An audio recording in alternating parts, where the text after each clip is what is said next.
continuando as nossas discussões, e aí agradecendo mais uma vez ao governo federal, que com a sua brilhante exposição nos fez perceber, Eliane, a conjuntura econômica do Brasil, que é importante para a gente delinear aqui em Brasília também, né?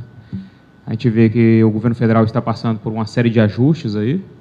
Aqui em Brasília nós vamos precisar fazer alguns ajustes também, é fato. Mas a gente também espera que dias melhores virão e virão, Colombini, com toda certeza. Agora o momento é de ajuste. Então, sem delongas, eu vou passar aqui a palavra para o Bruno. A nossa mesa agora são as conjunções, a conjuntura e as projeções econômicas nível regional, Brasília e entorno. Portanto, eu passo a palavra agora para o Bruno Cruz, diretor de Estudos e Pesquisas Socioeconômicas da Codeplan. Por favor, Bruno. Obrigado, bom dia a todos e todas. A minha apresentação, menos do que fazer projeções do DF, eu vou tentar discutir, e eu acho que vai ser bem alinhado com o que o pessoal discutiu pela manhã, alguns impactos desse ajuste fiscal nacional sobre a economia do DF e discutir algumas perspectivas. Então, o roteiro da minha apresentação é esse. Eu vou falar um pouco rapidamente do DF, o desempenho recente da economia do DF, o quadro nacional que a gente viu antes, apresentado aqui principalmente pelo Manel, e aí depois eu vou falar das políticas fiscais e monetárias restritivas, quais seriam o impacto sobre a economia do DF. E aí eu vou olhar basicamente duas variáveis. Uma variável analisada pelo IBGE, que é a pesquisa mensal de comércio, o índice de receita nominal, e o segundo é a taxa de desemprego medida pela PED.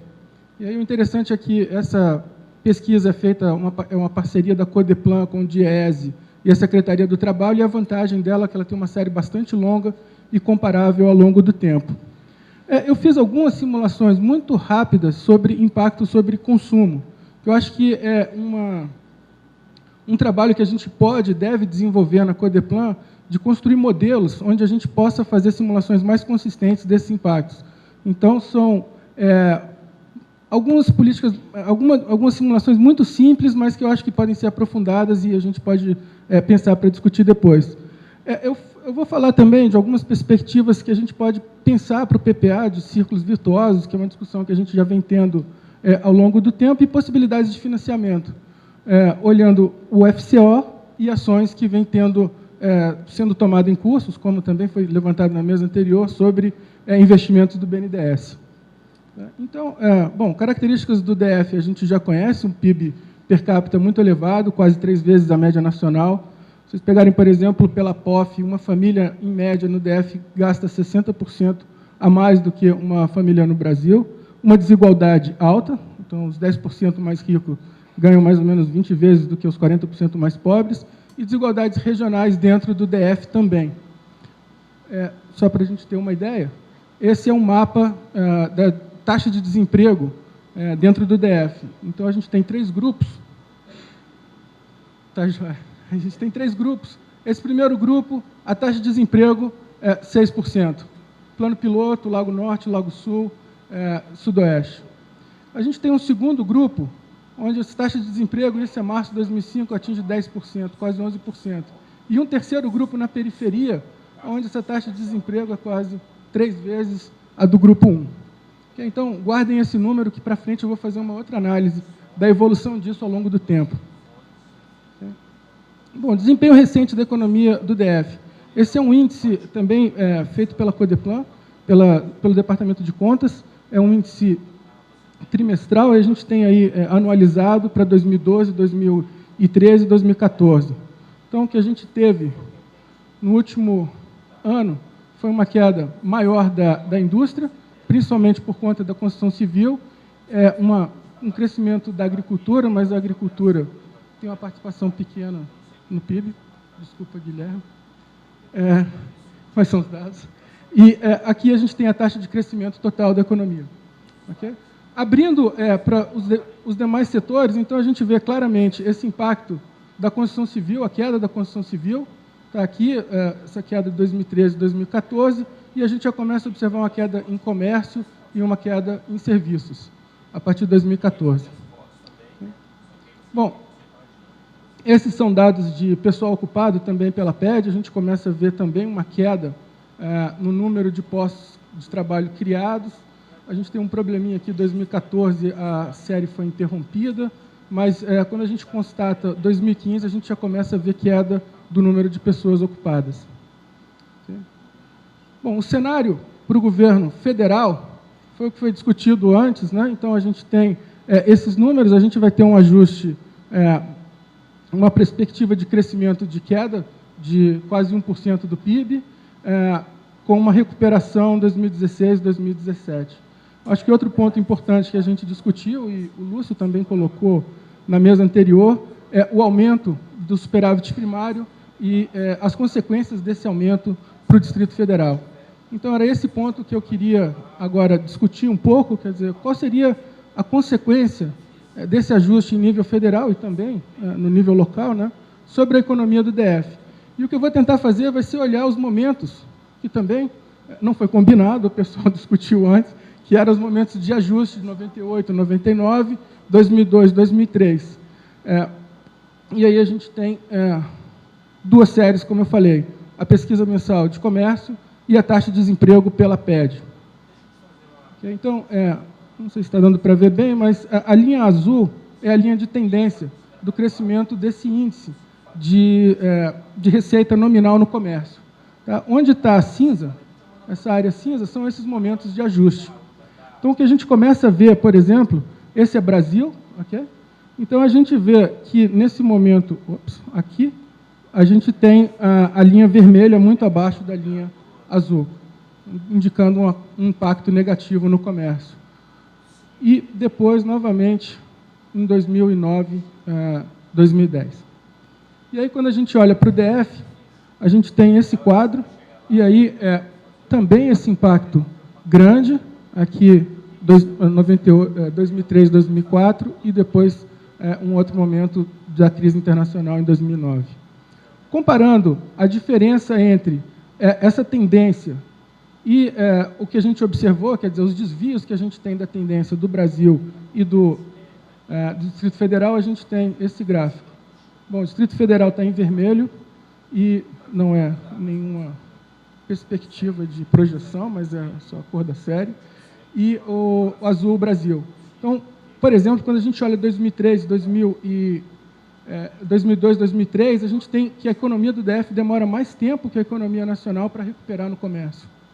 Okay? E isso acontece de novo quando a gente tem uma crise grande como a 2008, 2009. Então, a gente tem choque mais forte no Distrito Federal e a recuperação demorando um pouco mais para acontecer. Okay? Bom, quando a gente olha, tenta fazer algumas simulações, eu não quero entrar em detalhes disso aqui, mas a ideia desses gráficos é o seguinte, olha, vamos tentar entender como é que aqueles desvios, então, da tendência, a economia do Distrito Federal responde a choques nacionais ou choques na própria economia local.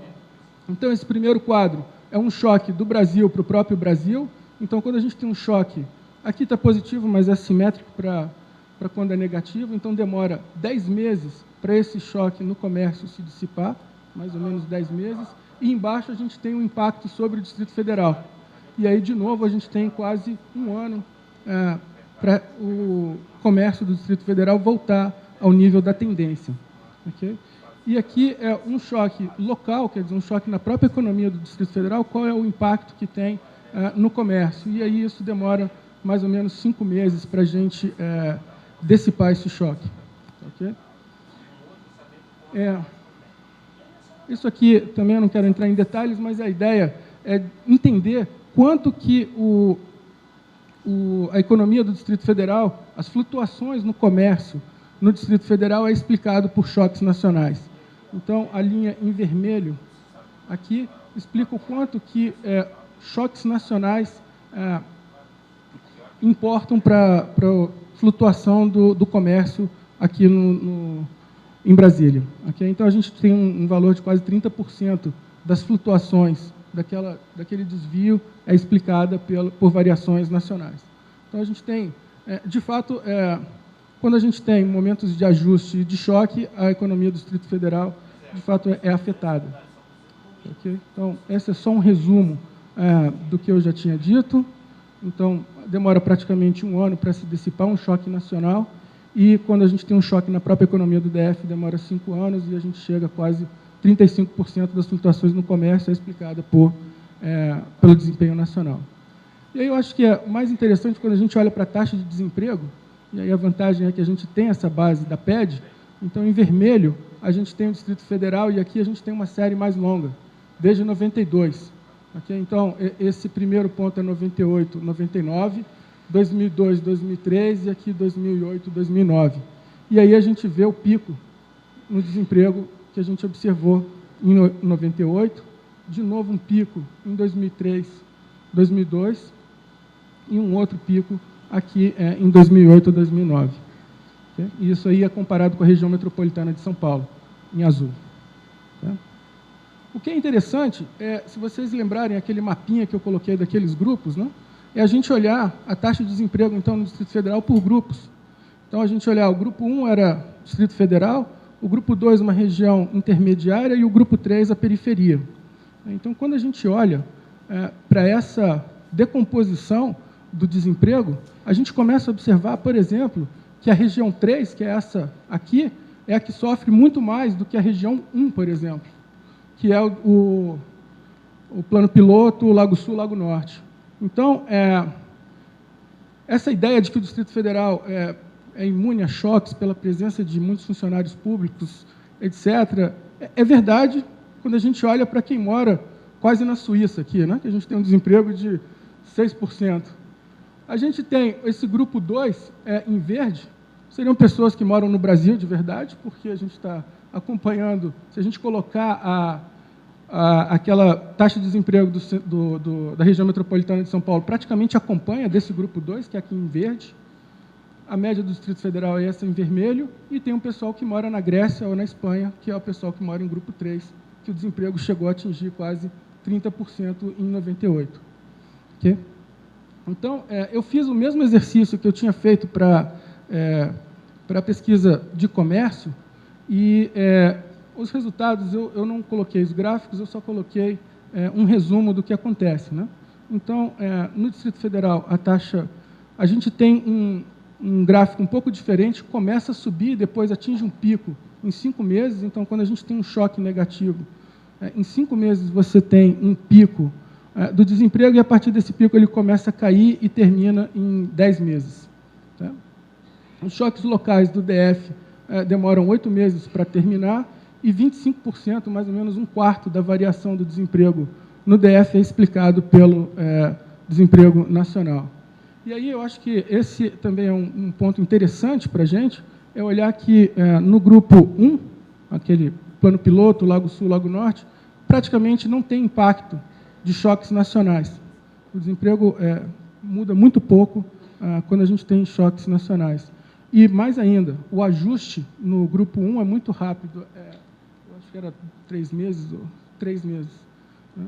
E quando a gente vai olhar para o grupo 3, a gente tem, de novo, 10 meses de demora para o choque se dissipar, 6 meses se a gente tiver um choque negativo na economia do Distrito Federal. E, de novo, 25% da variação dessa taxa de desemprego é explicada por choques nacionais. Okay? Bom, eu fiz como eu falei, algumas simulações. De novo, isso eu acho que é uma possibilidade para a gente pensar para a Codeplan, de montar modelos desse tipo, de tentar olhar qual seria o impacto se a gente aumentar desemprego, tiver uma variação na renda, qual seria o impacto sobre consumo. E aí eu selecionei alguns itens que têm impactos relevantes no ICMS, para a gente tentar dar uma olhada, uma ideia do que poderia acontecer. Né?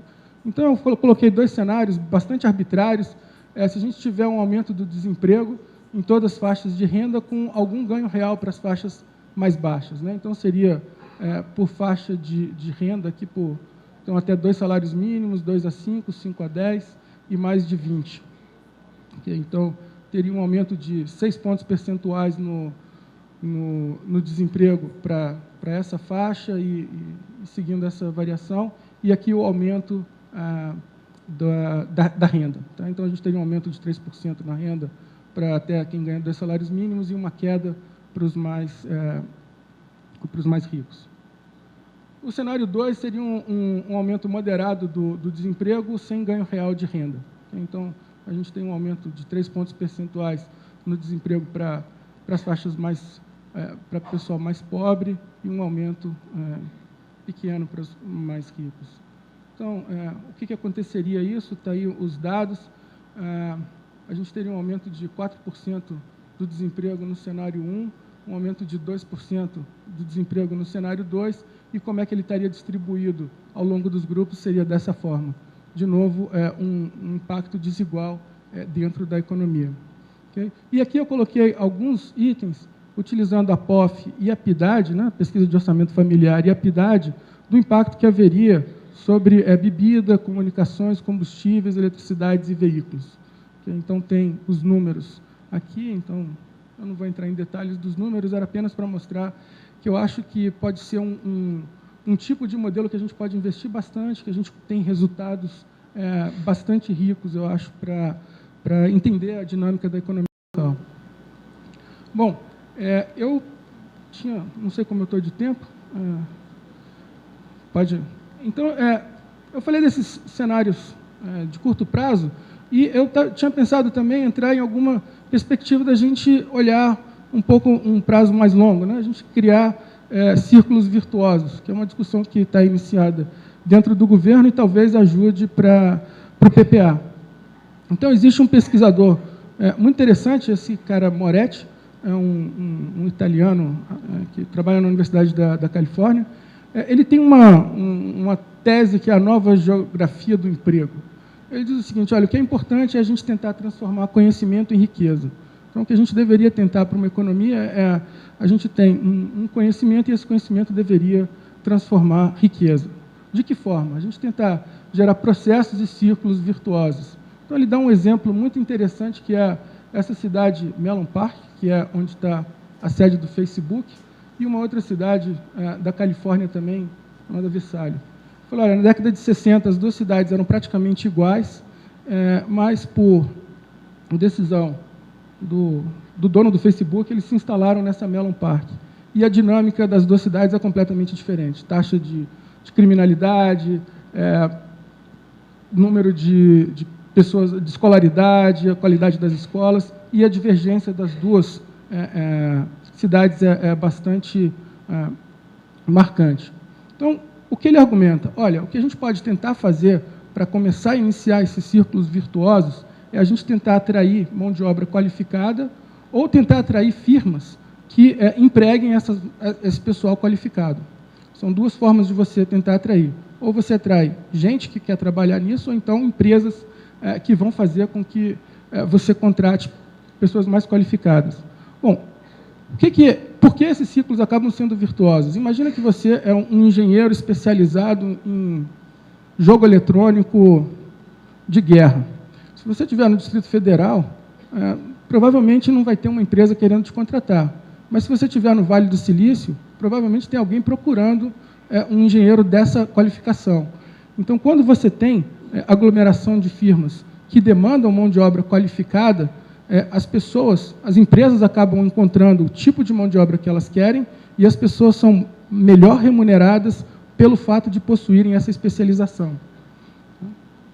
Então, esse Moretti, né, esse cara, ele fala, olha, é importante esses empregos criativos e inovadores, né?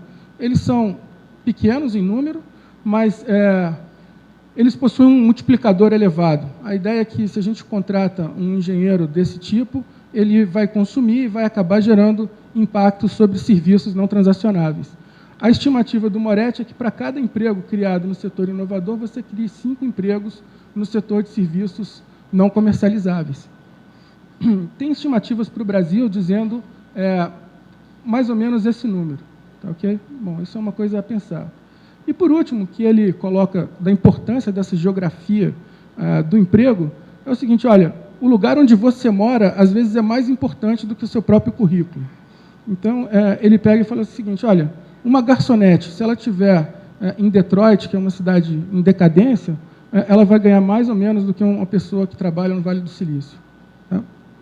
Bom, a gente olhando para o Distrito Federal, a gente pode tentar discutir a dinâmica, tendo essa perspectiva dessa nova geografia do emprego, né, olhando para uma questão que foi muito discutida na literatura econômica, que é a chamada doença holandesa. A pergunta é a seguinte: por que a gente não tem uma indústria tão forte aqui no Distrito Federal? Dada essa história toda, uma indústria de transformação forte. Bom, a história da doença holandesa, eles vão dizer o seguinte: olha, o que a gente fez foi estudar países que descobriram recursos minerais, basicamente países que descobriram petróleo. E aí o que acontece é que você tem uma fonte de riqueza, as pessoas começam a consumir mais, e você vai demandar mais serviços não comercializáveis, e o que acaba encarecendo sua mão de obra. Bom, como você tem serviços mais caros e mão de obra mais cara, é difícil você atrair indústria. Essa história da doença holandesa surgiu principalmente pela Holanda, quando teve a descoberta de gás e petróleo no Mar do Norte.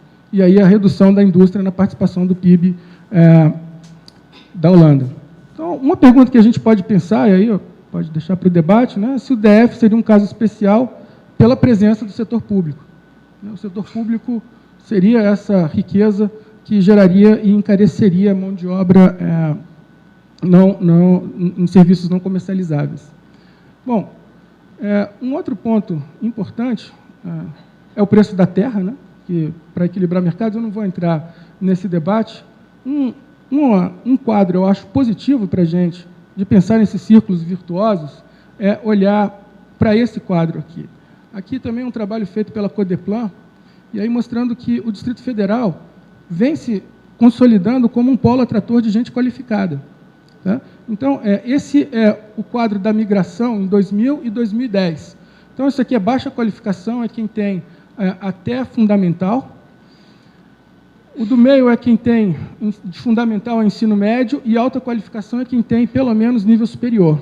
Okay? E o que está em azul é o ano 2000. Então, a gente teve uma grande migração de mão de obra não qualificada em 2000, mas praticamente nada em 2010. E quando a gente vai olhar para a alta qualificação, a gente teve uma grande migração, mais de 10 mil pessoas, e em 2010 a gente teve quase 17 mil, isso aumentou quase 70% esse saldo líquido de pessoas qualificadas vindo para o Distrito Federal. O que indica que a gente tem um poder de atração de mão de obra qualificada, que, de novo, é uma perspectiva boa diante do quadro restritivo de curto prazo. Então, eu acho que tem espaço para a gente pensar bastante essa questão de gerar ciclos virtuosos e essa nova geografia do emprego. Bom, para fechar, a gente também pode pensar isso sem pesar muito na parte fiscal para o Distrito Federal. Existem fundos disponíveis no nível federal, como o Fundo Constitucional do Centro-Oeste. E esse, em azul, é a evolução do total da liberação dos fundos. Aqui, nesse eixo à esquerda, a gente tem o total. Então, a gente chegou em 2012, é o último ano aqui da série em valores reais, a 5 bilhões de liberação do Fundo Constitucional do DF. E, em vermelho, a gente tem o quanto que o Distrito Federal participou desse total, em percentual. Então, a gente está pegando 8%, mais ou menos, desse valor. Nos últimos anos aqui da minha série, teve um aumento, mas a gente ficou praticamente em 5%. Acho que esses recursos aqui podem ser pensados por uma estratégia de desenvolvimento. Okay? Bom, isso daqui é só um mapinha para agradecer ao pessoal da Codeplan também, o desembolso por município, e aí a gente tem, quanto mais azul for ficando, maiores são os valores. As faixas ali estão em valores constantes, e aí a gente vê que só nos últimos anos o DF fica bem azul. Então, okay, ali estão passando os anos. Bom, só para terminar, então, um outro ponto também que eu acho que a gente pode pensar, existem recursos, e hoje também, pela manhã, o Manel comentou da manutenção de empréstimos do BNDES, de investimentos sendo feitos em Goiás e em Brasília. Existe uma dinâmica forte aqui. E o que a gente poderia pensar para o Distrito Federal, nesses anos, seria a complementação dessas cadeias produtivas. Okay? Então, eu fiz um trabalho há algum tempo aí, e deve sair agora lá pelo IPEA, um trabalho onde eu olhava as cadeias produtivas e tentava localizar essas cadeias produtivas. E aí a gente criou um programinha, depois eu não tenho internet aqui, mas eu posso passar depois para vocês, um simulador onde a gente localiza o investimento e olha quais são os empreendimentos daquela cadeia produtiva que estão no entorno desse investimento. Então, para vocês terem uma ideia de como funciona esse simulador, aqui estão os investimentos. Eu selecionei alguns investimentos, financiamentos que o BNDES fez, os setores. Okay? Então, tem aqui Goiás, a gente pegou 2 investimentos em informática no Distrito Federal, e aqui embaixo a gente tem a cadeia para trás, a localização da cadeia ponderada pela distância. Então, a gente pode fazer exercícios desse tipo para vários setores, e aí tentar entender o que por exemplo, se a gente tem um investimento como laboratório Neoquímica em Anápolis, o que poderia beneficiar o entorno ou o DF? Quais seriam elos dessa cadeia que poderiam se localizar ou que já existem e poderiam ser reforçados numa estratégia de pensar um prazo maior para o Distrito Federal. Bom, era isso, um resumo aí da minha apresentação. Quer dizer, a gente tem o cenário macroeconômico de redução da atividade, pelo menos no curto prazo, elevação da meta de superávit, a inflação acima da meta. A gente tem que a economia do Distrito Federal é afetada por essas políticas fiscais restritivas, né, e o impacto, eu acho que isso é um ponto importante, é diferenciado dentro do próprio Distrito Federal. A gente tem esse pessoal que eu chamei, morando na Grécia, tem um impacto maior do que quem está morando na Suíça.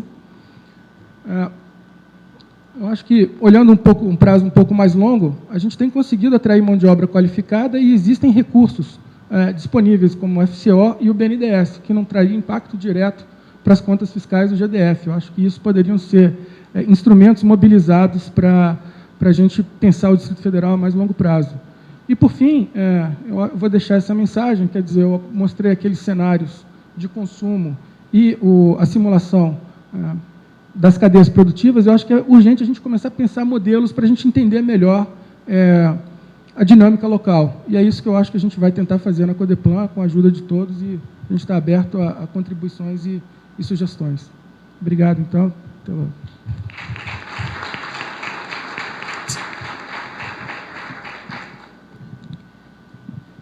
Por favor, o proprietário do Peugeot azul, placa CFE 4783, por favor, comparecer com urgência ao seu veículo. Pedimos também ao senhor Saul que compareça à recepção do Memorial JK.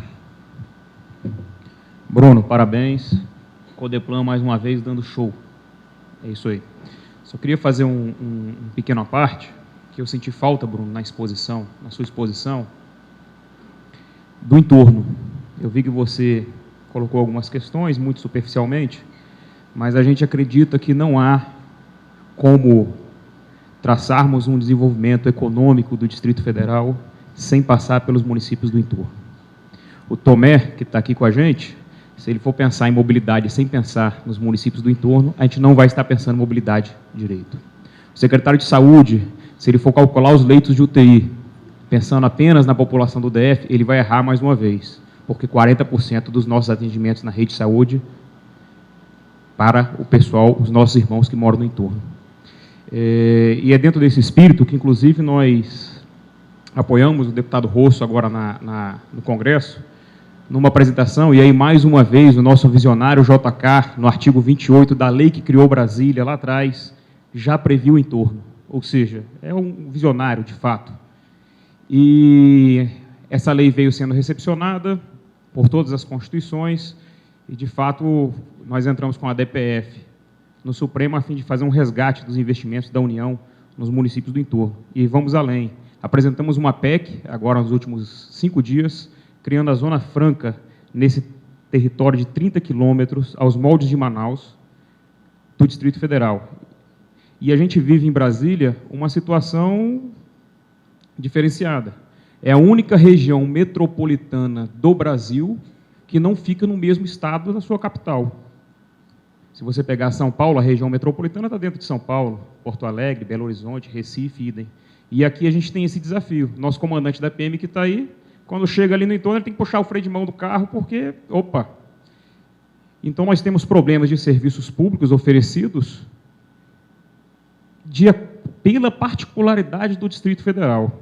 E lembrando que a geração de emprego, renda nesses municípios, é geração de emprego em Brasília. Um emprego gerado lá, automaticamente você está gerando um aqui. Então, essa discussão do entorno, só para a gente levantar ainda mais o debate, o desenvolvimento de Brasília passa pelo desenvolvimento do entorno. E o que muitos veem como problema, eu acho que a gente tem que enxergar como solução. Muita mão de obra, muito território, e os prefeitos sem condições de investimento. Eles vivem basicamente do FPM. Então, era só mais essa colaboração para a gente pensar no desenvolvimento integrado, sempre, do Distrito Federal com os municípios do entorno, particularmente os limítrofes, que foram criados em função de Brasília e foram desmembrados das suas cidades em função de Brasília. Passo agora ao meu secretário Colombini. Por favor, secretária. Falar sobre o cenário da receita macroeconômica.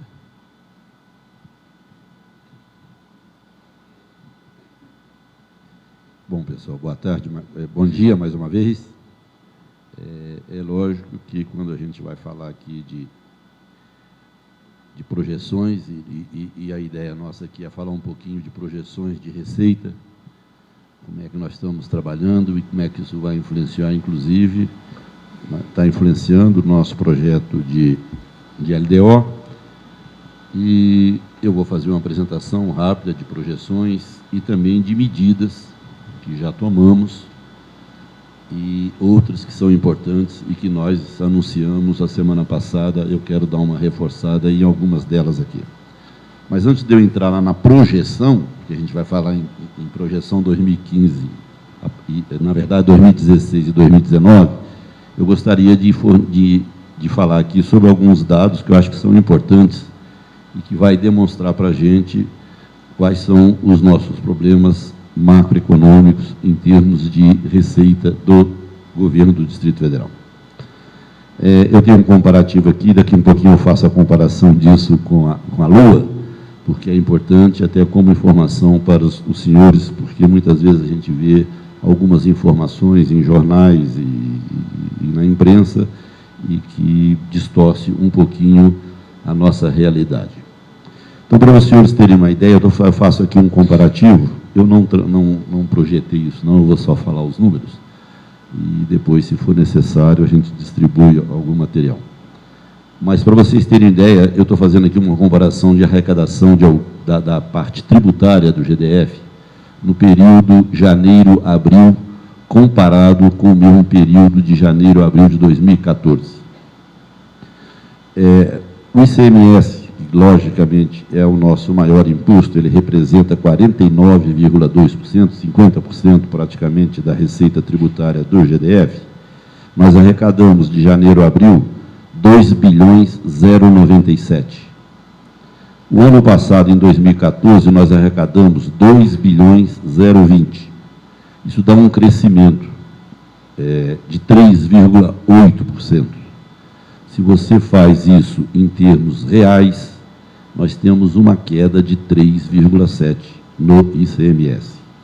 Isso demonstra as dificuldades nossas em termos de arrecadação e o movimento econômico. O ICMS é o que demonstra efetivamente o movimento econômico. É um imposto sobre consumo e, logicamente, ele demonstra muito essa questão econômica. No ISS, nós tivemos um crescimento maior. Nós arrecadamos em 2014, nesses 4 meses, 420 milhões, eu estou falando aqui em números redondos, 420 milhões. Esse ano nós arrecadamos 452. O ISS dá um crescimento de 7,5%. Mas, mesmo assim, se trabalharmos com valores constantes, ainda temos uma queda de 0,3% comparado 15 com 14. o ISS representa 10,6% da nossa receita tributária. O Simples, que também é uma arrecadação que tem a ver com o ICMS, mas que é sobre as micros e pequenas empresas, nós destacamos sempre ele, e aqui demonstra, é uma outra questão muito interessante, porque isso trabalha em cima de micro e pequena empresa. Em 2014, a arrecadação foi 111.172 nesses 4 meses. Esse ano foi 112.664.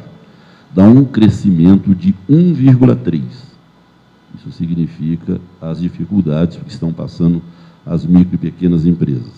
Em termos de variação constante, nós temos uma queda de 6,1%. E agora eu vou falar de um aqui que tem causado, inclusive, e algumas interpretações, que a nossa receita aumentou no período 10%. E a contribuição está exatamente no IPVA. Por quê? Nós antecipamos o recolhimento do IPVA esse ano para março. O ano passado ele era recolhido em abril, a primeira parcela. Então, quando você faz a comparação, ele fica completamente distorcido. Você teve um mês a mais de arrecadação de IPVA. E ele é que está causando essa distorção. Nós vamos ter só esse número quando a gente fecharmos maio, porque aí você vai comparar efetivamente 3 meses de arrecadação com 3 meses. Então, é bom falar isso, porque quando a gente lê nos jornais que a receita cresceu 10,5%, comparativo no quadrimestre, o que contribuiu basicamente foi IPVA. Para vocês terem uma ideia, em 2014 até abril, nós tínhamos arrecadado de IPVA 348 milhões, porque, na verdade, em 2014 foi só um mês de arrecadação. Como nós já tivemos 2 meses de arrecadação, até janeiro e abril, em 2015, dá 503 milhões. Aí, realmente, você tem um crescimento comparativo de 44%, e real de 34%. Só que, vou explicar mais uma vez, o problema aí é a antecipação de um mês. É lógico que isso nos ajudou, que houve uma entrada de recurso mais forte no caixa do GDF. Os outros aqui eu acho que não justifica, mas vou falar rapidamente. IPTU, nós também tem um problema, porque o ano passado houve uma arrecadação mais cedo, mas, de qualquer forma, você tem hoje uma queda de 61%, o ITBI você tem uma queda de 28%, isso em valor nominal. No ITCD você tem um crescimento de 58%, o ITCD é uma coisa muito variável, porque é sobre herança e questões que não tem uma forma de você ter um movimento. E aí tem um outro que tem contribuído muito, e por isso que se fala que a gente chegou em 10%. É o imposto de renda retido na fonte. Vou dar só um esclarecimento, porque todo o imposto retido na fonte dos servidores do GDF vira receita para o GDF. Então, ele é receita direto, como uma das receitas tributárias nossas. O ano passado, em 2014, a arrecadação desse imposto foi 717 milhões, e esse ano ele chegou a 920 milhões, com um crescimento nominal de 28,2% e um crescimento real de 19%. Isso aqui por quê? E ele também, como IPVA, influencia no global. Só que o imposto de renda na fonte significa que houve um aumento de despesa de pessoal, porque se você arrecadou mais, é porque a despesa de pessoal, com certeza, teve o mesmo crescimento. O imposto de renda cresce em virtude do crescimento da despesa de pessoal. E nas taxas, nós tivemos, o ano passado, 31 milhões, esse ano nós arrecadamos só 27. Tem uma queda nominal de 10,8% e real de 16,7%. Bom, no contexto global, na parte tributária, então, o ano passado a arrecadação nesse período foi 3,8 bilhões e esse ano 4,2 bilhões no geral, que dá realmente um crescimento de 10,9%. Explicado aqui, como eu já disse, e especificamente pelo IPVA e Imposto de Renda. Mas, em termos reais, essa variação é de 2,9%, mesmo com essa questão toda. Bom, aqui é só para se ter uma noção das nossas dificuldades, mas eu também tenho aqui um mapinha que eu recebi hoje, mas eu vou fazer um comparativo, que a doutora Leni me pediu, também com especificamente com o orçamento. Esse eu vou ter que pôr. É uma tabela menor e é um desafio para mim. Eu, com certeza, vou ter que colocar aqui para me mostrar a comparação com a Lua, porque eu acho que isso também é muito importante. Vamos voltar aqui, por exemplo, no caso do ICMS. Comparado com a Lua, esse 2,97 bilhões, que foi a arrecadação de janeiro a abril, comparada com o que estava previsto na nossa programação, deveríamos ter arrecadado, na verdade, 2,396, que é o que nós estávamos prevendo na Lua. Isso significa, meus prezados, que nós tivemos uma arrecadação menor do que estava previsto na Lua, nesse primeiro quadrimestre, de 298 milhões de reais. Mesmo com o crescimento. Ou seja, nós não estamos até abril conseguindo arrecadar a previsão da Lua. Eu vou deixar só no ICMS, eu poderia falar de alguns outros.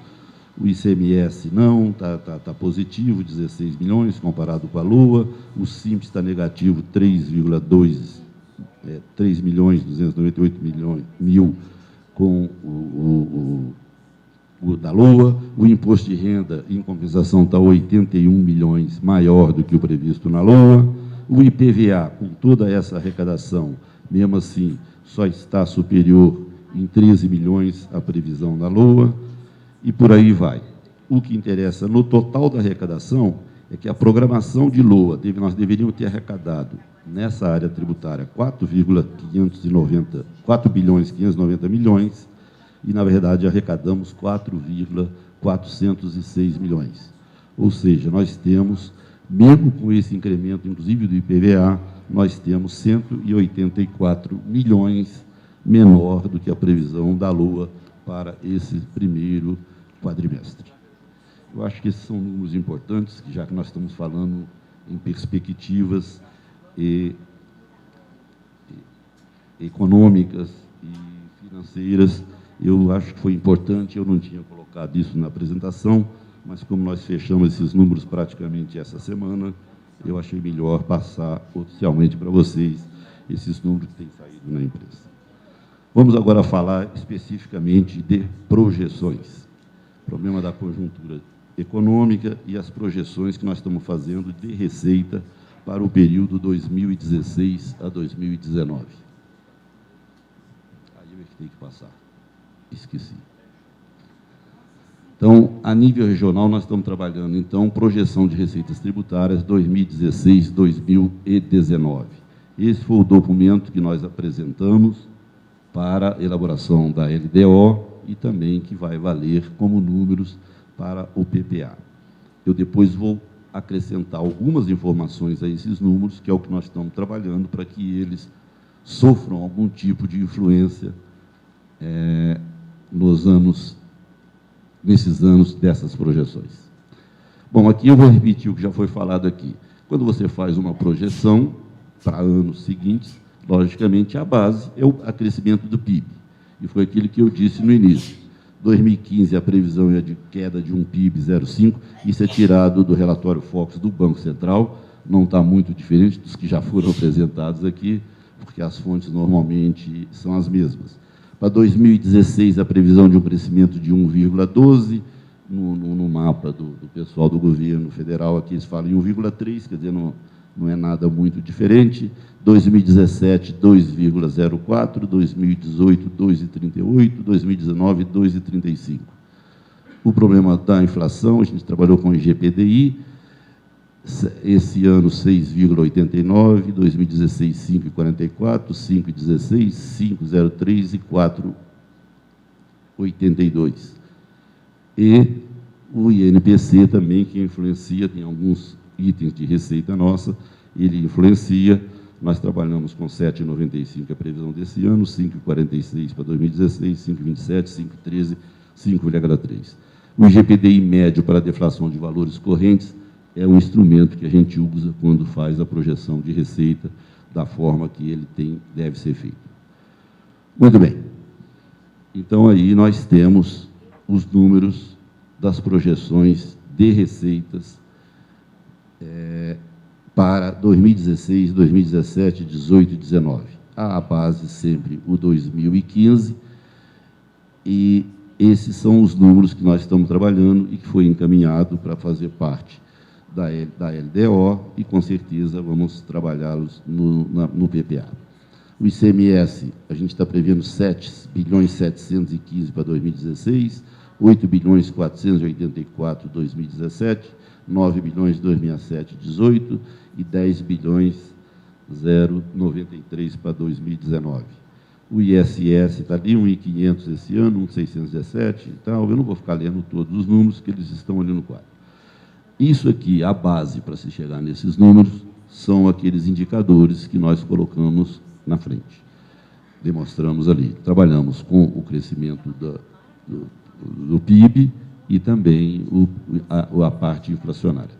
De qualquer forma, aqui a gente faz alguns ajustes, e se vocês forem analisar, a gente trabalha sempre com uma base de crescimento na área tributária, para ser bem otimista, na faixa de 10% sempre de crescimento.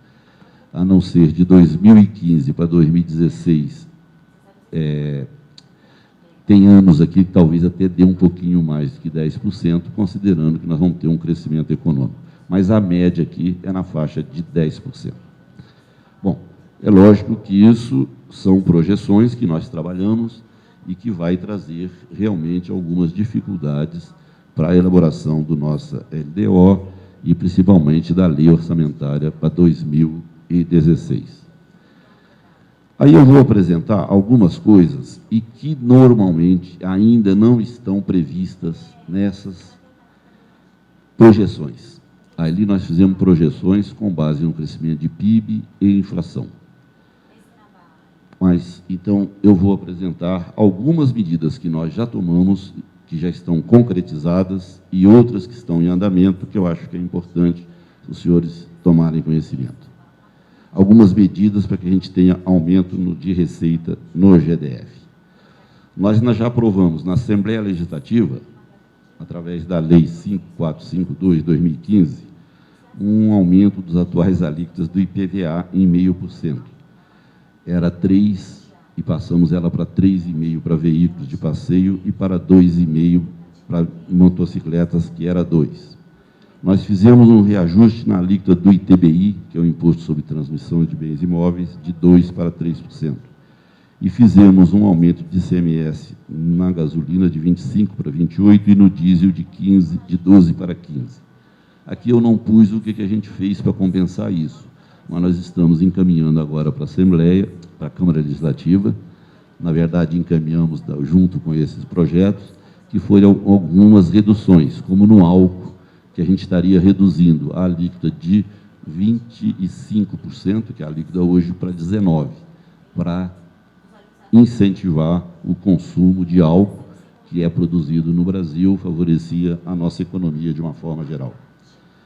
E um item importante, esse é muito importante para nós, e que conseguimos, depois de uma luta de alguns anos no CONFAS e nas discussões, principalmente com São Paulo, Rio, Minas e Paraná, que hoje são basicamente os estados exportadores de produtos via comércio eletrônico, principalmente. E nós conseguimos agora uma PEC mudando a fórmula de arrecadação desse ICMS. Esse ICMS agora vai ser dividido como é dividido nos produtos industrializados. Você vai dividir com o Estado consumidor. E, logicamente, o GDF é um grande consumidor de produtos de outros estados via internet e via comércio, que a gente chama não presencial. Na verdade, isso aqui muda a figura do comércio não presencial. As pessoas hoje compram algum produto, e vamos citar o nosso vizinho mais próximo, que é Goiás, mesmo aqui na divisa, e o ICMS dessa compra fica todo no estado de Goiás. Agora não, o comércio não presencial, a nota emitida em outro estado, mesmo para consumo, eu vou falar de material de construção, qualquer produto consumido no GDF, no caso, o ICMS vai ser, na origem, pela alíquota interestadual, e a diferença no estado de consumo. Isso vai dar uma mudança muito grande na arrecadação de ICMS do GDF. Isso foi uma discussão de muitos anos e que a gente conseguiu um acordo no CONFAS e o Congresso já aprovou. Isso aqui eu não posso ainda definir números, mas posso garantir que serão valores razoáveis, porque nós temos agora que fazer a regulamentação, e isso só entra em vigor o ano que vem. E foi dividido, na verdade, em 4 anos. Não vem de uma vez toda essa divisão. Vai ser 40% o ano que vem, 60% em 2017, 80% em 2018 e 100% em 2019. Foi feito de forma escalonada, porque os estados que faziam essas vendas vão perder algum tipo de receita. Então, nós temos uma previsão que isso pode aumentar a nossa receita o ano que vem na faixa de 200 milhões, com a implantação desses 40%. E ele não está na nossa projeção, porque ainda não é uma coisa concreta e definida. Mas foi um item muito importante para o GDF. Bom, e agora as outras coisas que nós fizemos uma apresentação semana passada e estamos encaminhando alguns projetos de lei para a Câmara, para também buscarmos algumas coisas dentro daquilo que o governador falou. Nós estamos tentando tomar algumas medidas de equilíbrio, não momentâneo, mas que resolva algumas questões de forma mais definitiva para o governo do Distrito Federal. Nós estamos encaminhando para a Assembleia Legislativa do DF um projeto de lei que trata da securitização da carteira de créditos. Eu acho que esse assunto foi muito discutido o ano passado aqui no GDF, foi feito um projeto de lei que o Tribunal de Contas não considerou adequado, o próprio Ministério Público, mas nós estamos fazendo agora uma outra fórmula, um outro modelo, que, na verdade, você faz a securitização da carteira, daquilo que as empresas já assinaram um contrato e que financiaram débitos do ICMS. E aí vale para outras. Então, a gente quer fazer uma securitização disso, tentando buscar um recurso extraordinário ainda esse ano. Uma outra coisa importante, isso vale muito exatamente para a proteção econômica do GDF. Não é segredo para ninguém que o GDF tem perdido e tem dificuldades de manter ou trazer empresas para o GDF pelas dificuldades de concessão de, principalmente, incentivos fiscais. Aí depois eu vou falar um pouquinho especificamente disso lá na frente. Não que eu acho que o incentivo fiscal seja o melhor produto para se fazer, principalmente o ICMS, para se fazer desenvolvimento econômico, mas não tem jeito. Hoje existe uma guerra fiscal implantada e, infelizmente, o GDF não consegue competir. Nós estamos mandando para a Assembleia, para a Câmara Legislativa, um projeto que vai permitir, se aprovarmos da forma que nós estamos mandando, um artigo que vai permitir proteger a economia do GDF. Como? Os benefícios concedidos por outro Estado sem autorização do CONFAS, esse artigo da lei vai permitir que o GDF haja da mesma forma. Vou dar um exemplo. Um Estado está oferecendo para uma empresa automobilística, para se instalar naquele Estado, uma redução de alíquota de ICMS. Esse artigo aprovado, e se ele não for questionado, a ideia é que o GDF possa oferecer a mesma alíquota. Isso é uma forma que a gente está buscando de proteger a economia do GDF. Um outro projeto que nós encaminhamos para buscarmos alguma forma de valorizar as nossas empresas e também mudar um pouquinho, e aí tem a ver com a governança dessas empresas, é a possibilidade de alienação de participações societárias que o GDF tem em diversas empresas.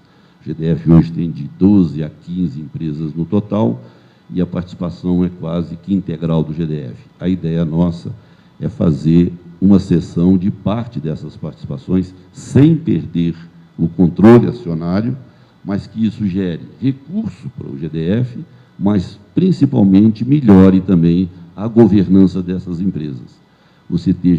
A ideia é que se busque sócios estratégicos que possam ajudar na governança dessas empresas. Então, é uma medida de mudança de cultura aí das nossas empresas.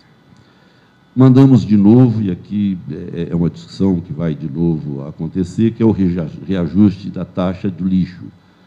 Essa questão da taxa do lixo, a gente sempre diz o seguinte: o GDF gasta hoje por volta de 200 milhões, mais ou menos, com taxa do lixo, e a gente arrecada por volta de 100 milhões. Então, só na taxa do lixo, a gente tem um déficit de 100 milhões anuais com essa coisa. E nós verificamos que, na verdade, são grandes contribuintes, grandes, vamos dizer assim, que produzem lixo e que, na verdade, hoje não pagam praticamente nada de taxa. Então, a busca é desses grandes, vamos dizer assim, que geradores de lixo e que dá muito trabalho para a nossa SLU. E uma outra alteração que nós estamos encaminhando, também tentando antecipar alguns pagamentos, é a alteração na cobrança do ITBI. O ITBI, hoje, que é o Imposto de Transmissão, só é cobrado no ato da escritura. E, muitas vezes, essa escritura leva tempos para ser feita, nós estamos abrindo a possibilidade, até para o próprio contribuinte, que faça esse pagamento quando do contrato de compra e venda do imóvel. Esses projetos aqui, tem mais alguns, que eu estou falando aqui basicamente os mais importantes, tem outros aí que dão algumas isenções também, algumas outras coisas, mas eu estou falando aqui dos mais importantes, que são estruturantes, em termos do GDF, e que poderá ajudar de alguma forma. Bom, e, finalmente, esse aqui é muito importante, que é uma discussão que nós estamos, amanhã, aliás, o governador vai estar no Senado discutindo algumas questões, que e a nossa participação tem muito feita de forma muito ativa nessa discussão, que é eliminar de forma gradual esse problema da guerra fiscal. E, para isso, nós temos, aliás, foi colocado aqui a nossa participação nessas discussões, no CONFAS, e nós temos, então, um convênio, que nós chamamos de Convênio 70, no CONFAS, que valida todos os incentivos e benefícios concedidos por todos os estados do Brasil e joga isso durante um tempo, por exemplo, para a indústria, continua valendo durante 15 anos, mas aí aprovado pelo CONFAS para você se livrar dessa questão jurídica de julgamento do Supremo Tribunal Federal, que está na iminência de soltar uma súmula vinculante, dizendo que benefícios concedidos sem aprovação do CONFAS são inconstitucionais e, logicamente, você teria que cobrar das empresas esses impostos atrasados. Com isso, a gente aprova no CONFAS todos os benefícios e faz, inclusive, nesse convênio, uma remissão dos débitos que essas empresas teriam pelo benefício não ter sido concedido com a aprovação do CONFAS. E, ao mesmo tempo, tivemos, inclusive, semana passada, discutindo isso no Senado, você faz uma revisão da resolução do Senado, que é o PRS número 1/2013, que faz a redução, durante um período de 8 anos, das alíquotas interestaduais do ICMS. Isso, para o GDF, também trará um benefício muito grande, porque a gente compra, e aqui vocês sabem disso, nós consumimos muitos produtos que vêm de outro estado, e ele passaria a entrar no GDF com uma alíquota menor, e, logicamente, nós teríamos uma renda maior do ICMS pelo consumo. Essas são as medidas que nós estamos trabalhando e que poderá nos ajudar, de alguma forma, nesse cenário não muito agradável, mas são ações que nós estamos tomando, trabalhando, além de outras, logicamente, para melhorar a situação econômica do GDF. Era isso que eu gostaria de apresentar para os senhores. Muito obrigado.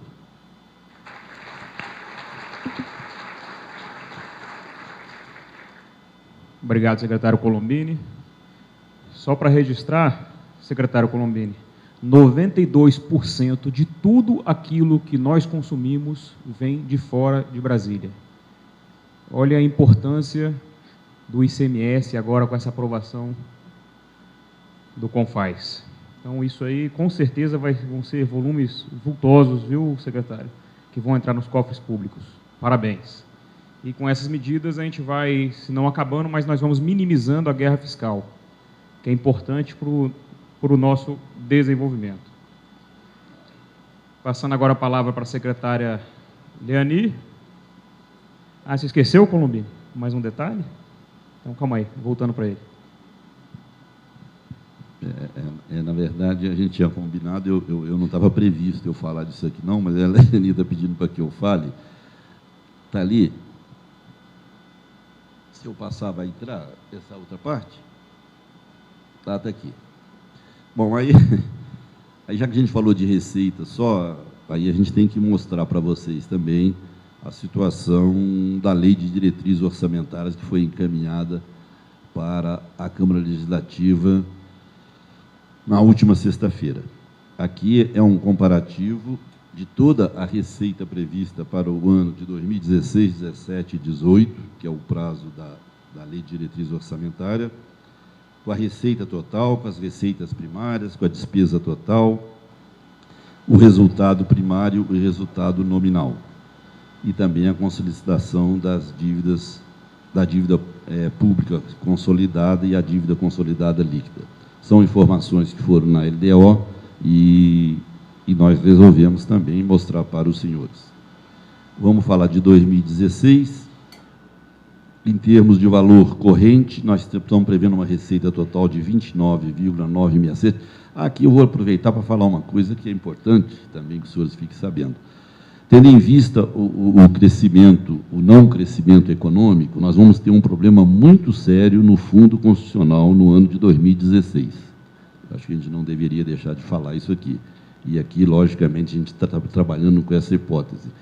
Como a receita, o Fundo Constitucional que a União passa para o GDF, ele é corrigido anualmente, comparando o crescimento da receita corrente líquida da União do mês de julho a junho do ano, quando é feito a LDO e a LOA da União.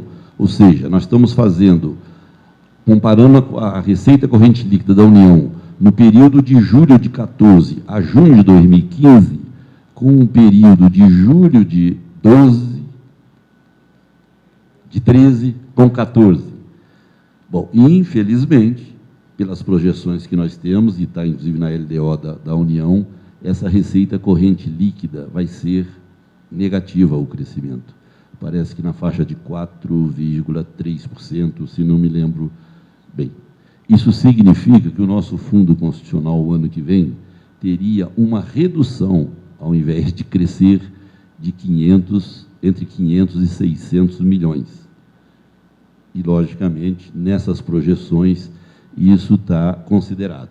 O Fundo Constitucional, só para aqui uma explicação, o Fundo Constitucional paga toda a despesa da área de segurança e o que sobra paga parte da folha da saúde e parte da folha da educação.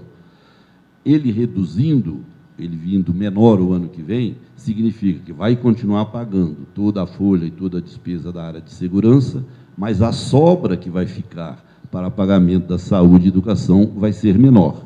Isso significa que sobrará mais despesa para o Tesouro. Então, é só porque eu lembrei disso aqui agora, acho que era importante falar isso, já que a gente está falando de coisas boas e coisas ruins, a gente tem que falar também das coisas que vão trazer mais dificuldades para nós no ano que vem. Bom, e aí está aqui, então, um mapinha, onde a gente apresenta as receitas, as despesas, e vocês vão ver ali que, na verdade, nós já estamos trabalhando nos 3 anos com um resultado primário negativo, tanto em 2016, 2017 e 2018, e o resultado nominal se equilibrando a partir de 2017, mas também negativo em 2016. Isso aqui foi feito com as mesmas projeções que nós já trabalhamos, que é o crescimento de PIB de negativo de 1,08 em 2016, o IPCA, que aqui a gente trabalha com o IPCA, e as mesmas questões. No outro demonstrativo, a gente detalha mais um pouquinho esses resultados, aqui são os indicadores, projeção de PIB e aqui a metodologia do cálculo das metas e das projeções fiscais. Aí já mais detalhado o que está entrando nesse cálculo. Eu acho que não há necessidade de entrar em detalhe, mas o mais importante é mostrar que as projeções que nós temos hoje, nós temos resultado primário negativo em 2016, resultado nominal negativo em 2016, primário negativo descendente até 2018, e resultado nominal já mais ou menos equilibrado a partir de 2017. Eu acho que era uma outra informação que é importante para os senhores, porque isso foi encaminhado à Câmara Legislativa na última sexta-feira, que era o prazo que nós tínhamos. Era só porque eu tinha esquecido desse pedacinho que ficou separado, para não deixar de mostrar para os senhores. Logicamente, esse material depois pode ser distribuído. Muito obrigado.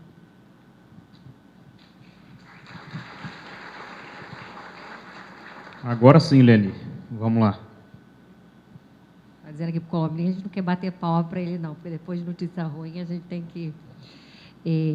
mas eu acho que hoje a minha apresentação é uma apresentação menos de cenário, uma apresentação mais operacional, vamos dizer um pouco assim, falar um pouco mais sobre o processo do PPA, mas eu queria dar uma fechada nessas apresentações, isso que foi aqui, vamos dizer, né, a tentar desenhar cenários, um pouco exercício de uma futurologia, né, como é que vai ser o desempenho da economia brasileira nos próximos anos, o impacto disso na economia local, e eu acho que aí o Arthur lembrou muito bem a questão do desenvolvimento que deve ser integrado, né, o desenvolvimento também da região metropolitana, que é de fundamental importância, e também as nossas condições, os nossos limitadores, né? A gente está trabalhando com um cenário como... E isso a gente fez uma combinação, antes dele falar um pouco sobre as metas fiscais, porque é a Fazenda quem faz todas essas projeções e a gente, lá no planejamento, sistematiza as informações que Fazenda e outros órgãos encaminham para encaminhar não só a lei orçamentária, mas também toda a outra legislação, né, todas as normas orçamentárias, que a gente depende muito das informações na ponta, das informações de vocês que estão lá trabalhando na ponta. Então, a gente está vendo um cenário que não é positivo no curto prazo, ele tende a melhorar um pouquinho até o final desses 4 anos, embora seja ainda, se você comparar com o desempenho internacional, o desempenho do país em outros momentos, ainda é um desempenho, vamos dizer, medíocre. Né? Você ter taxas de crescimento de 2,5% para um país que tem os desafios do Brasil, que tem a desigualdade e a necessidade de investimentos que o Brasil tem, realmente coloca desafios ainda maiores, né? Ainda que a gente pense em um crescimento a partir do próximo ano, ele não corresponde à necessidade que nós temos de investimento. Eu acho que aí coloca outros desafios, que são como construir alternativas para financiar esse desenvolvimento.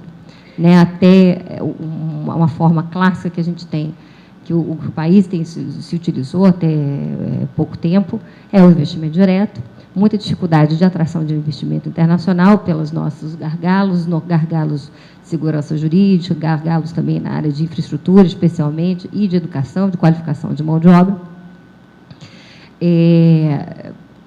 Mas o investimento clássico, ele é um investimento público, né, diretamente do orçamento público.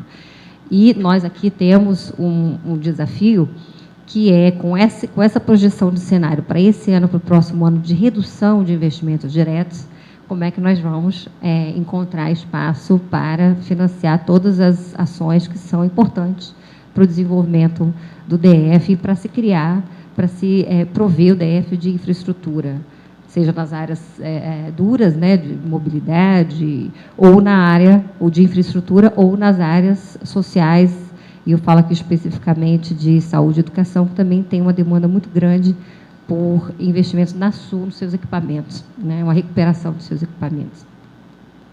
Então, nós temos falado de operações de crédito, mas a gente viu ali no cenário nacional o esforço do governo federal em reduzir a dívida pública. E isso tem impacto direto sobre a gente. Né? O governo federal já mandou o recado de que vai segurar operações de crédito. A gente continua trabalhando, somos insistentes, né? O pessoal que ali no planejamento a gente tem o pessoal da captação, em outras secretarias tem pessoas trabalhando também com essa linha. Nós vamos continuar trabalhando, porque o DF é uma das poucas unidades da federação que ainda tem algum espaço para se endividar. E nós vamos utilizar isso. Mas também outras formas, que aí o Arthur pode falar um pouco mais, que são as parcerias com o setor privado. E isso é fundamental nesse momento da gente reforçar iniciativas com parcerias público-privadas e concessões, né? Isso daí, às vezes, é um pouco polêmico, eu acho que cada vez menos, porque o próprio governo federal tem feito investimentos e tem caminhado, né, nessa linha, que onde há uma queda na receita e dificuldades de contratação de crédito, essas alternativas são alternativas possíveis, alternativas viáveis para que a gente possa oferecer serviços públicos de melhor qualidade e com um impacto, uma pressão menor no nosso orçamento. Eu acho que o Colombini trouxe muito bem aqui a pressão que a gente tem hoje no nosso orçamento, ali está tudo vermelho, né? A gente encaminhou na sexta-feira o projeto de LDO, que é um projeto que traz uma projeção bastante próxima da realidade. Essa foi uma diretriz do próprio governador. Vamos ser transparentes, qual que é o tamanho do nosso desafio, o tamanho da nossa dificuldade. Então, nós temos aí despesas obrigatórias, despesas com pessoal, despesas com dívida, despesas com precatório, com PASEP, despesas obrigatórias constitucionais na área de educação e saúde, que são realmente, são obrigatórias, né? Por definição, têm que ser cumpridas, e isso reduz bastante o nosso espaço para aquelas despesas discricionárias. Por isso, todo o esforço que nós estamos fazendo até aqui, e eu vejo ainda tem alguns secretários aqui insistentes, né? Então, na nossa reunião, agradeço a presença de vocês e a permanência de vocês, mas que são testemunhos desse nosso esforço de redução de despesa, onde ela pode ser reduzida, ainda aqui um pouquinho, cada um dando a sua contribuição, que é um esforço que nós temos feito e vamos continuar fazendo aí esse ano e ainda, eu acredito, no próximo ano, para que a gente possa ter um pouco mais de espaço, de folga, nos anos seguintes para desenvolver as nossas ações. Então, nada melhor do que a gente se concentrar agora em planejamento, né, em visão de futuro, aquilo que nós vamos fazer, aquilo que é prioritário, porque quem não se planeja, quem não tem projeto, quando chegam os bons tempos e chega alguma possibilidade de você fazer investimento, cadê os projetos, cadê essa visão? Não tem. Então, vamos atrás de uma visão de último minuto. Então, não é o nosso caso. Eu acho que essa, na verdade, é uma grande oportunidade. O momento que a gente se encontra também é uma boa oportunidade da gente refletir sobre o modelo de gastos no DF, né, e como que a gente pode aprimorar, melhorar esse sistema e ter gastos de melhor qualidade, né? Ou seja, eu acho que aqui, para encerrar a mesa, embora o cenário de curto prazo, não seja de curtíssimo prazo, não seja dos mais favoráveis, mas é a gente olhar um pouco mais para frente e olhar para a porta de saída, né? Olhar para o horizonte, ver o que pode ser realizado e não se perder nas dificuldades que a gente está tendo, e todo mundo aí na secretaria está vivenciando isso, dos incêndios do dia a dia, das dificuldades do dia a dia. Então, por isso, hoje, a gente abre oficialmente as atividades do PPA, que é uma das etapas de planejamento. A gente já fez o nosso planejamento estratégico do governo, com a participação dos secretários, dos presidentes das empresas, das fundações, das autarquias. Foi um processo bastante rico, um processo que vem alinhado também com o plano de governo, que também bebeu lá na origem, na participação social, em seminários regionais temáticos, regionais e temáticos, né? Foram em 4 regiões e também um seminário para política de segmentos. Ou seja, há uma evolução, um amadurecimento de propostas que desembocou num projeto, num mapa estratégico que dá essa visão de futuro. E hoje, a minha apresentação aqui, eu não sei se todo mundo já conhece, é trazer um pouco para vocês o mapa estratégico, que deve ser o fio condutor do nosso plano plurianual, né? E que vai guiar, por sua vez, essa dimensão, ou a norma mais operacional, que é a LOA, com todas as ações que vão fazer com que nós possamos atingir aqueles objetivos estratégicos.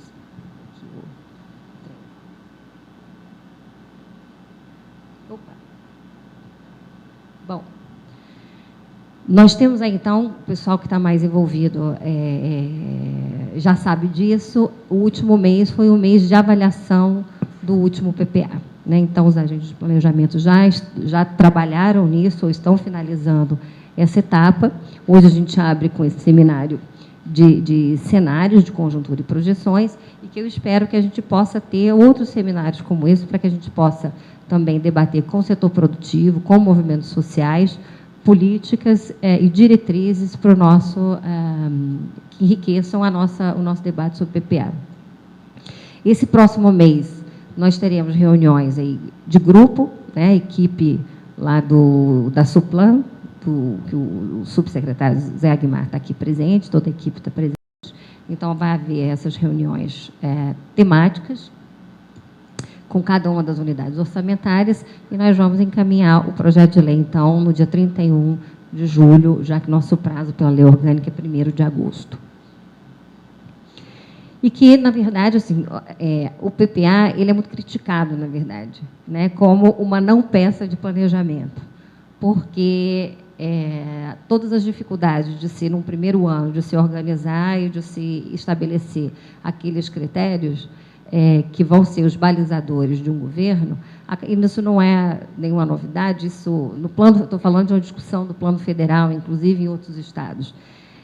O nosso esforço aqui é tentar fazer com que ele, de fato, não seja, de que ele possa ser realmente um instrumento eficaz e balizador das nossas ações nos próximos anos. Então, ele traz essa dimensão estratégica, né, com os seus objetivos estratégicos, os programas temáticos que terão seus objetivos específicos e metas e indicadores também específicos. A gente quer dar uma emagrecida no PPA, há uma crítica bastante grande, eu acho que nós temos quase 500, não é isso, Aguimar, indicadores. O governo federal, eu acho que quase 1.000 indicadores, se eu não estou enganada, mas, para vocês terem ideia, os objetivos do milênio, eles têm cerca de 100 e poucos. Então, você pode ter poucos indicadores, mas que sejam mais representativos e mais mensuráveis, assim, aqueles capazes de mensurar melhor do que muitos indicadores. A gente quer, de fato, ter uma discussão, e isso já está acontecendo na Codeplan, nas secretarias, a nossa subsecretaria de gestão da estratégia tem trabalhado no levantamento de indicadores. Então, isso é já uma ação que nós estamos desenvolvendo, as equipes técnicas desenvolvendo, para que a gente possa ter metas reais e indicadores também que sejam de qualidade. E aí, então, nessa dimensão mais tarde, na dimensão operacional, as ações orçamentárias e não orçamentárias que vão estar depois espelhadas lá na lei orçamentária anual, né? E esse é o mapa estratégico que conduz esse trabalho, que é o resultado das contribuições de todas as unidades do governo do Distrito Federal. Né? O que se pretende de visão de futuro? Se, de fato, recuperar o orgulho de se viver em Brasília, que as pessoas possam, de fato, se sentir orgulhosas da sua cidade, seja porque é um lugar... Aí lá em cima você tem os 3 quadradinhos de resultado, né, os nossos objetivos maiores, né, os nossos balizadores, que são aumentar a qualidade de vida e reduzir a desigualdade, aumentar a confiança, conquistar a confiança da população no Estado, não só no governo, mas na capacidade do Estado de fazer os seus investimentos e de entregar serviços, e tornar Brasília um modelo de cidade sustentável, lembrando os 3 pilares da sustentabilidade, não só o ambiental, mas também o social e o econômico. E aí, nos diversos eixos... Opa! Voltei? Aqui. Nos diversos eixos, aqui nós temos a área social, viver bem, direito de todos, com uma série de objetivos estratégicos, economia mais competitiva, também com seus objetivos estratégicos, território planejado, estruturado, e da parte de gestão e participação, todos por Brasília, governo ético e transparente, com foco em resultados, em que a gente pretende ter uma maior participação popular e, de fato, uma gestão que se oriente por resultados. Agora eu lembrei que tem que dar o zoom. Bom, então são essas a nossa visão 2019. Os nossos objetivos estratégicos, vou passar rapidamente, porque quem aqui não conhece o mapa? Eu acho que a maioria já teve com uma reunião, não é isso, para a apresentação dele. Mas a ideia é que você tenha uma ampliação da capacidade de atender às necessidades de saúde da população, com foco em prevenção, na educação, ampliar acesso e qualidade, na segurança, reduzir a violência e a criminalidade e, por consequência, aumentar a sensação de segurança, promover cidadania, proteção e inclusão social, a cultura como instrumento de desenvolvimento econômico e desenvolvimento social e democratizar acesso a atividades esportivas e de lazer. Com relação à economia mais competitiva, criar um ambiente favorável ao desenvolvimento de negócios, de geração de emprego e renda, consolidar Brasília como um polo turístico nacionalmente atrativo e tornar Brasília destaque em ciência, desenvolvimento tecnológico e inovação. Com relação ao território, ampliar a mobilidade, tornando o transporte coletivo e não motorizado mais atrativos, ampliar acesso a serviços públicos de infraestrutura com qualidade e regularidade, proteção e uso sustentável do meio ambiente e o planejamento, ordenamento e regularização territorial de forma integrada e sustentável. Aqui nós temos tornar o cidadão protagonista na formulação e controle das políticas públicas, e eu acho que com isso a gente tem algumas ações, como, por exemplo, na própria LDO foi aberta uma audiência pública virtual, a própria decisão de se ter um instrumento uma legislação de diretrizes orçamentárias mais transparente, em que as informações são, de fato, e os desafios são ali, de fato, colocados, fazem parte de ações nesse sentido. Tornar o servidor público elemento fundamental para a implementação da estratégia do governo. A gente sabe que não há projeto que não tenha que ser operacionalizado, e o servidor público é esse agente lá na ponta que vai tornar possível a realização desses objetivos estratégicos. E por isso que esses objetivos eles estão na base, porque eles são operacionais, mas sem eles não há como se chegar ao resultado esperado também. Assegurar o equilíbrio fiscal para garantir a capacidade de investimento do governo e dotar o governo de mecanismos que ampliem a capacidade de execução e de gestão por resultados. Ou seja, a gente teve um planejamento estratégico que gerou um mapa e que é o guia para as nossas atividades com relação ao próprio PPA. E aí nós teremos políticas públicas organizadas em temas, né? Vamos ter os nossos programas temáticos, com os objetivos específicos, metas, indicadores e aquelas ações de que já falamos anteriormente. Ou seja, um retrato de políticas públicas, o resultado a ser alcançado, a medida de alcance desse objetivo por meio das metas, né, bons indicadores capazes de fato, mensurar os resultados que pretendemos alcançar, e as ações, os bens e serviços que serão ofertados à sociedade, que são aquela tradução mais, vamos dizer, mais chão de fábrica, mais visível daquilo que é a visão de governo, né? Quais são os nossos próximos passos aqui? Vai seguir praticamente a mesma metodologia, com as adequações ao nosso projeto de governo.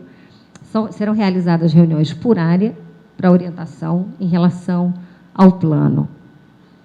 Então, nós temos aí algumas datas já para a realização dessas reuniões por área: gestão pública e desenvolvimento econômico, dia 26, infraestrutura e meio ambiente, dia 28, área social, no dia 2/6, e reunião com administrações regionais, dia 25/6. Ou seja, até final de junho a gente ter caminhado bastante com relação ao PPA.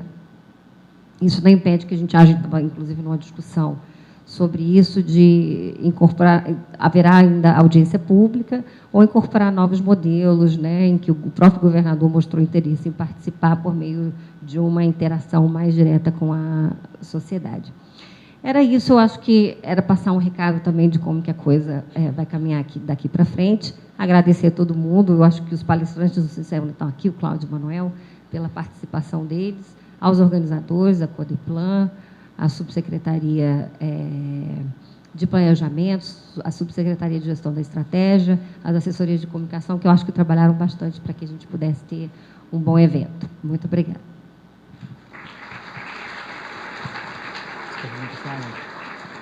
As perguntas, alguém com as perguntas aí? Tiara? Gente, na primeira mesa eu ouvi assim, eu não vou perguntar que eu estou com medo da resposta. Mas vamos perguntar, gente, a gente responde rapidinho, está todo mundo com fome.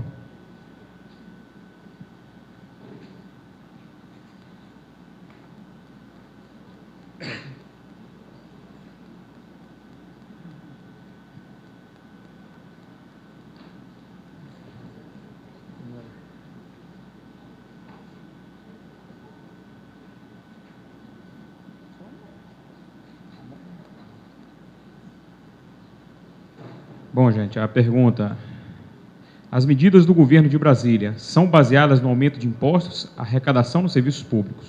Porém, não foram mencionados investimentos, saúde, segurança, educação, habitação e emprego.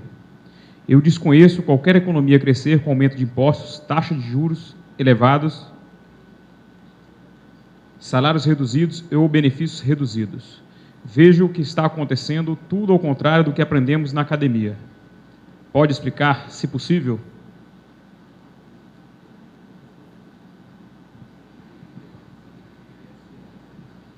Não, eu vou só esclarecer um detalhe.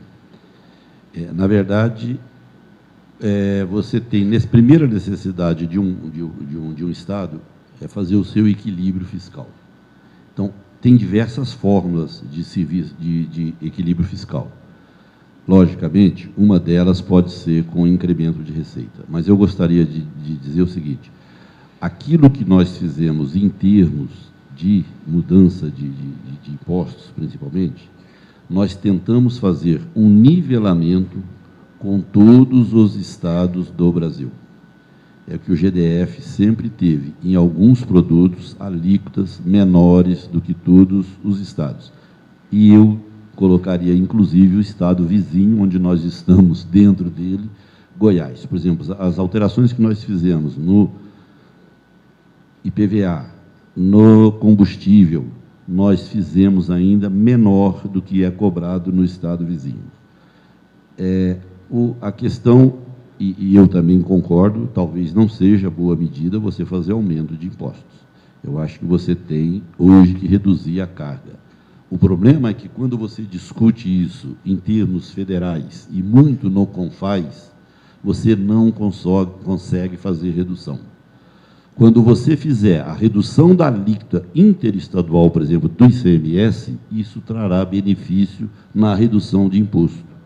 Mas você não consegue. Por isso que nós estamos com um projeto de redução da alíquota interestadual para você começar a reduzir a tributação em cima da produção. O ICMS é um imposto eminentemente sobre consumo, mas você, infelizmente, no CONFAS, não consegue fazer isso. Então, o dia que você conseguir começar a reduzir efetivamente a alíquota interestadual do ICMS, nós poderemos também reduzir as alíquotas internas, porque o diferencial pode ser reduzido. Agora, eu concordo também, são boas medidas nesse contexto, mas nós procuramos buscar áreas que não traria tanta dificuldade. A outra questão, sim, é na redução de despesa. Você não faz ajuste fiscal sem reduzir despesa. Não tem como. O problema no governo do Distrito Federal, e aí é bom que se diga, existe benefícios demais, eu diria assim, para toda a população. Um exemplo que nós podemos dar aqui é no transporte urbano. Você hoje concede uma diferencial enorme, você gasta, a previsão é de mais de 800 milhões, se nós formos fazer o que está previsto hoje, em termos de nivelamento de passagem de ônibus. 800 milhões anos nós teríamos que pagar. Então, tem algumas questões que você tem que fazer revisão, sim, não tem como não fazer. E outra coisa, eu acho que na área de pessoal, talvez a pergunta esteja um pouco... Até agora, nós não fizemos nenhum movimento a não ser em cargos comissionados. Inclusive, estamos cumprindo legislação naquilo que foi concedido reajustes, trazendo dificuldades, e aí vou dizer mais uma vez, nós estamos desenquadrados na lei de responsabilidade fiscal em termos de pessoal, e, infelizmente, não deveremos sair na publicação do quadrimestre primeiro de 2015, a gente deve continuar acima do limite prudencial. E aí não tem jeito, quer dizer, não há milagre. Você tem que fazer o equilíbrio, de alguma forma, pelas duas pontas. Eu acho que era isso que eu gostaria de colocar. Bom, o Anderson Diniz, da Emater, e aqui ficam as nossas homenagens à Emater, empresa que orgulha todos nós aqui em Brasília, e ele fala justamente sobre a projeção de responsabilidade fiscal. Vou detalhar um pouco, acho que foi justamente o que o senhor falou agora, não sei se o Anderson se sentiu atendido. Ok, Anderson?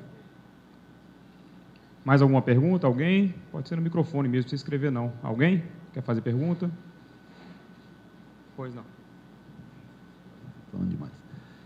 Aqui, olha, vamos... Uma outra coisa que é bom a gente esclarecer aqui. Nós mostramos alguns cenários que são difíceis. Agora, cabe-nos ser criativos, buscar fórmulas, e é isso que nós temos que fazer.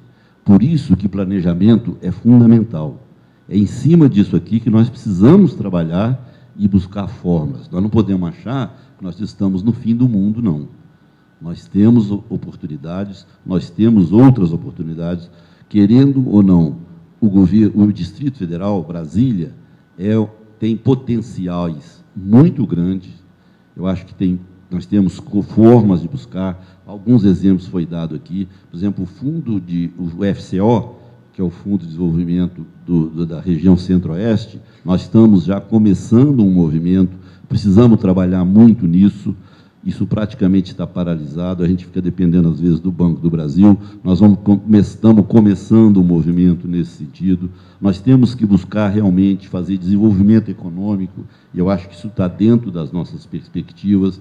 Nós vamos apresentar aos secretários, nós estamos trabalhando junto com a Secretaria de Desenvolvimento Econômico, apresentar alguns projetos para buscar desenvolvimento. Nós temos que mudar um pouquinho a economia do GDF, porque a gente fica muito dependente só do comércio e só da prestação de serviço, que é, talvez, o foco, sim, mas nós podemos melhorar. Então, o que eu queria dizer é que não vamos sair daqui achando que nós estamos na catástrofe, não. Nós estamos planejando, nós temos aqui os indicadores e temos que trabalhar em cima dele. Por isso, muito importante a gente trabalhar no mapa estratégico que prevê algumas coisas para a de saúde, para a de educação, e é o que o governador sempre diz. O papel de governo é retornar para a sociedade aquilo que você toma dela através dos impostos, principalmente. Então, vamos trabalhar, eu acho que nós colocamos aqui as perspectivas e cabe a nós agora, com o nosso trabalho, buscar soluções para eles. Obrigado, Colombini. E só para encerrar, gente, eu queria fazer algumas considerações aqui, que eu fui anotando aqui à medida que foram sendo feitas as apresentações. E justamente vai nesse mesmo sentido, Colombini, que o DF ele coloca diante de todos nós a necessidade de pensar e executar uma política de desenvolvimento que trate das temáticas. Política de desenvolvimento não se faz com concessão de lote apenas. Temos que tratar os incentivos, infraestrutura, criação de novos polos, suporte e incentivo à micro e pequena empresa, apoio à exportação, logística para armazenagem, escoamento da produção, incentivo ao comércio, setor de serviços, ao turismo. Uma nova política de desenvolvimento criativa, que abre espaço para novos modelos de gestão. E aí, Eliane, um grande destaque às PPPs, sim, e às concessões públicas, que têm mostrado que estão dando certo em todo o país e pelo mundo afora.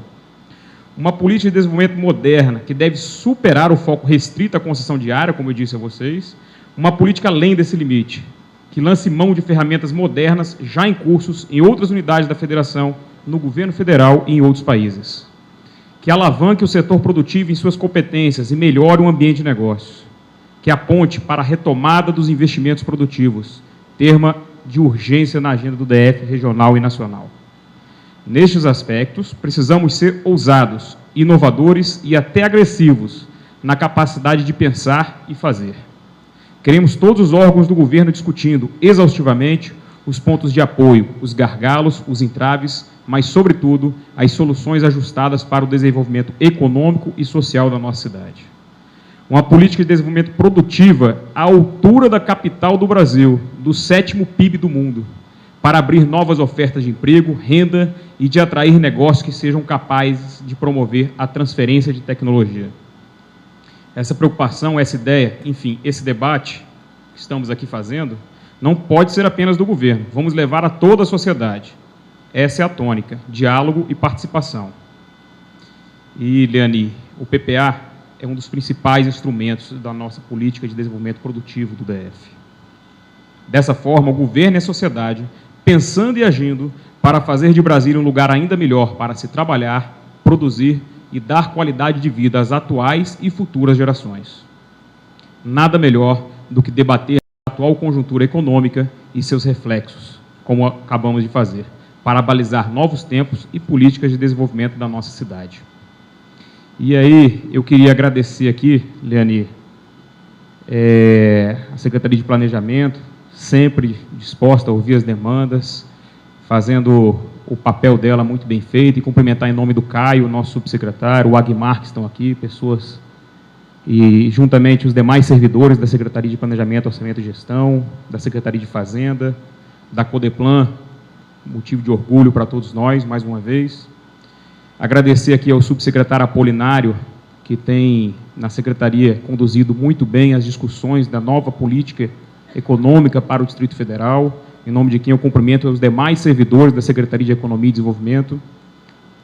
E vamos, eu acho que, com o fim das perguntas, esse debate ele se inicia hoje, como colocou a secretária Leani.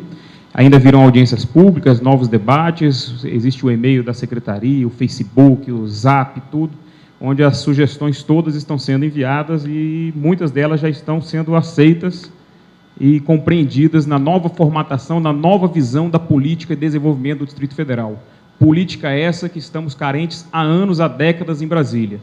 Uma política que aborde o sistema econômico, o desenvolvimento econômico em todas as suas transversalidades.